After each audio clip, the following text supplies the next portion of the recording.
ವಾಸ್ತುವಿನ ಕೆಲವು ನಿಯಮಗಳು ನಿಮ್ಮ ಸಮಸ್ಯೆಗಳನ್ನು ನಿವಾರಿಸುತ್ತದೆ ಮತ್ತು ನಿಮ್ಮ ಮನೆಯಲ್ಲಿ ಸಂತೋಷವನ್ನು ತರುತ್ತದೆ. ಸಂತೋಷ ಮತ್ತು ಶಾಂತಿಯುತ ಜೀವನವನ್ನು ನಡೆಸಲು ಮನೆಯಲ್ಲಿ 5 ಅಂಶಗಳನ್ನು ಸಮತೋಲನಗೊಳಿಸುವುದು ಅಗತ್ಯ. ಮನೆಯಲ್ಲಿರುವ ಪ್ರತಿಯೊಂದು ವಸ್ತುವು ಕೆಲವು ಅಂಶ ಅಥವಾ ಇನ್ನೊಂದನ್ನು ಪ್ರತಿನಿಧಿಸುತ್ತದೆ. ವಾಸ್ತು ಪ್ರಕಾರ ಮನೆಯಲ್ಲಿ ಜೋಡಿಸಿದರೆ ಮನೆಯಲ್ಲಿ ಧನಾತ್ಮಕ ಶಕ್ತಿ ನೆಲೆಸುತ್ತದೆ ಮತ್ತು ಮನೆಯಲ್ಲಿ ವಾಸಿಸುವ ಸದಸ್ಯರು ಆರೋಗ್ಯವಂತರು, ಸಂತೋಷ ಮತ್ತು ಶ್ರೀಮಂತರಾಗುತ್ತಾರೆ.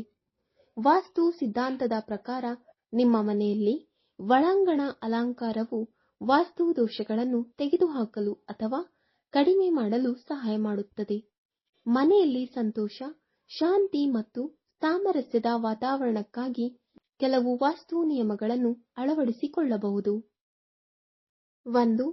ಮನೆಯಲ್ಲಿ ಪೂಜೆಯನ್ನು ಯಾವ ದಿಕ್ಕಿನಲ್ಲಿ ಮಾಡಲಾಗುತ್ತದೆ ಎಂಬುದು ಬಹಳ ಮುಖ್ಯವೆಂದು ಪರಿಗಣಿಸಲಾಗಿದೆ. ಅದು ಸರಿಯಾದ ಸ್ಥಳದಲ್ಲಿ ಇಲ್ಲದಿದ್ದರೆ ಅಥವಾ ಯಾವುದೇ ಭಾರವಾದ ವಸ್ತುವನ್ನು ಪೂಜಾ ಕೊಠಡಿಯ ದಿಕ್ಕಿನಲ್ಲಿ ಇರಿಸಿದರೆ ಅದು ಮನೆಯ ಮೇಲೆ ಬಹಳ ನಕಾರಾತ್ಮಕ ಪರಿಣಾಮ ಬೀರುತ್ತದೆ. ಮನಸ್ಸಿನ ಶಾಂತಿ ಮತ್ತು ಮನೆಯ ಸರ್ವತೋಮುಖ ಅಭಿವೃದ್ಧಿಗಾಗಿ ಪೂಜೆಯ ಸ್ಥಳವು ಈಶಾನ್ಯದಲ್ಲಿ ಅಂದರೆ ಈಶಾನ್ಯ ಮೂಲೆಯಲ್ಲಿರಬೇಕು, ಏಕೆಂದರೆ ಇದು ದೇವತೆಗಳ ಸ್ಥಳ. ಪೂಜಾ ಕೋಣೆಯ ಮೇಲೆ ಅಥವಾ ಕೆಳಗೆ ಎಂದಿಗೂ ಶೌಚಾಲಯ, ಅಡುಗೆ ಮನೆ ಅಥವಾ ಮೆಟ್ಟಿಲುಗಳು ಇರಬಾರದು ಎಂಬುದನ್ನು ನೆನಪಿನಲ್ಲಿಡಿ. 2. ಎಲ್ಲವೂ ಸರಿಹೋದ ನಂತರವೂ ನಿಮ್ಮ ಕೈಯಲ್ಲಿ ಹಣ ನಿಲ್ಲುವುದಿಲ್ಲ ಎಂದು ನೀವು ಭಾವಿಸಿದರೆ ನಿಮ್ಮ ಮನೆಯ ಆಗ್ನೇಯ ದಿಕ್ಕಿನ ಪ್ರದೇಶದಿಂದ ನೀಲಿ ಬಣ್ಣವನ್ನು ತೆಗೆದುಹಾಕಬೇಕು. ಈ ದಿಕ್ಕಿನಲ್ಲಿ ತಿಳಿ ಕಿತ್ತಳೆ, ಗುಲಾಬಿ ಬಣ್ಣಗಳನ್ನು ಬಳಸಿ. 3. ಮನೆಯೊಳಗೆ ಕಾಲಕಾಲಕ್ಕೆ ಜೇಡರ ಬಲೆ ಮತ್ತು ಧೂಳನ್ನು ತೆಗೆದುಹಾಕುವುದರಿಂದ ನಕಾರಾತ್ಮಕ ಶಕ್ತಿಯು ಮನೆಯಲ್ಲಿ ಉಳಿಯುವುದಿಲ್ಲ. 4. ವಾಹನ ನಿಲುಗಡೆಗೆ ವಾಯುವ್ಯ ಸ್ಥಳವನ್ನು ಬಳಸುವುದು ಮಂಗಳಕರವೆಂದು ಪರಿಗಣಿಸಲಾಗಿದೆ. 5. ಮನೆಯ ಹಾಸಿಗೆಗಳು ಅಥವಾ ಮಡಕೆಗಳಲ್ಲಿ ಬೆಳೆದ ಸಸ್ಯಗಳಿಗೆ ನಿಯಮಿತವಾಗಿ ನೀರುಣಿಸಬೇಕು. ಯಾವುದೇ ಸಸ್ಯವು ಒಣಗಿದರೆ ತಕ್ಷಣ ಅದನ್ನು ತೆಗೆದುಹಾಕಿ. 6. ನೈಋತ್ಯ ದಿಕ್ಕಿನಲ್ಲಿ ಓವರ್ ಹೆಡ್ ವಾಟರ್ ಟ್ಯಾಂಕ್ ವ್ಯವಸ್ಥೆ ಮಾಡುವುದು ಪ್ರಯೋಜನಕಾರಿ. 7. ಬಾಗಿಲು ತೆರೆಯುವಾಗ ಮತ್ತು ಮುಚ್ಚುವಾಗ ಜಾಗರೂಕರಾಗಿರಿ, ಇದರಿಂದ ಅದು ಗದ್ದಲದ ಶಬ್ದವನ್ನು ಉಂಟುಮಾಡುವುದು ಒಳ್ಳೆಯದಲ್ಲ. 8. ನೀವು ಮನೆಯಲ್ಲಿ ಪೂಜಾ ಕೋಣೆಯನ್ನು ಮಾಡಿದರೆ ನಂತರ ಶುಭ ಫಲಿತಾಂಶಗಳನ್ನು ಪಡೆಯಲು ಅದರಲ್ಲಿ ನಿಯಮಿತವಾಗಿ ಪೂಜೆಯನ್ನು ಮಾಡಬೇಕು ಮತ್ತು ನೈಋತ್ಯ ದಿಕ್ಕಿನಲ್ಲಿ ನಿರ್ಮಿಸಿದ ಕೋಣೆಯನ್ನು ಪೂಜೆಗೆ ಬಳಸಬಾರದು. 9.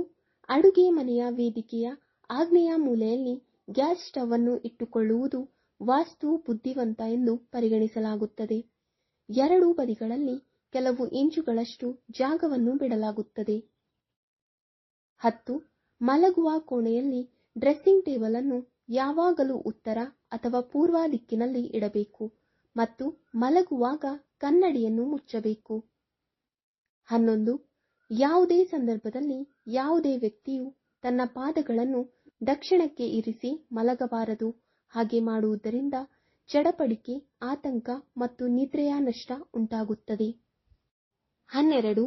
ಮಲಗುವ ಕೋಣೆಯಲ್ಲಿ ನಿಮ್ಮ ಪಾದಗಳನ್ನು ಮುಖ್ಯ ಬಾಗಿಲಿನ ಕಡೆಗೆ ಇರಿಸಿ ಮಲಗಬೇಡಿ. ನಿಮ್ಮ ತಲೆಯನ್ನು ಪೂರ್ವಕ್ಕೆ ಮತ್ತು ಪಾದಗಳನ್ನು ಪಶ್ಚಿಮಕ್ಕೆ ಇರಿಸಿ. ಮಲಗುವುದು ಆಧ್ಯಾತ್ಮಿಕ ಭಾವನೆಗಳನ್ನು ಹೆಚ್ಚಿಸುತ್ತದೆ. 13.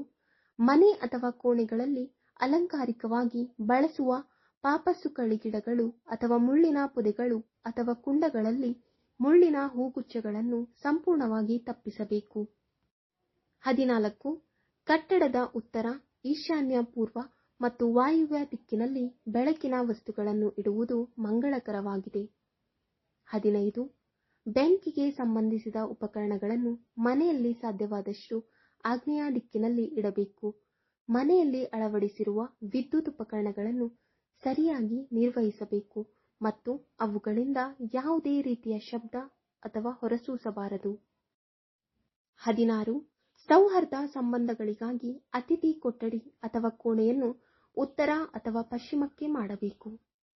17. ಔಷಧಗಳನ್ನು ಆರೋಗ್ಯ ಉತ್ತರ ಈಶಾನ್ಯ ದಿಕ್ಕಿನಲ್ಲಿ ಇರಿಸಿದರೆ ಅವು ತ್ವರಿತ ಪರಿಣಾಮವನ್ನು ತೋರಿಸುತ್ತವೆ. ವೀಕ್ಷಕರೇ, ಈ ವಿಡಿಯೋ ಇಷ್ಟವಾದಲ್ಲಿ ಲೈಕ್, ಶೇರ್ ಅಂಡ್ ಕಮೆಂಟ್ ಮಾಡಿ. ಮುಂದಿನ ವಿಡಿಯೋಸ್ಗಳಿಗಾಗಿ ಚಾನಲ್ ಅನ್ನು ಸಬ್ಸ್ಕ್ರೈಬ್ ಮಾಡಿ.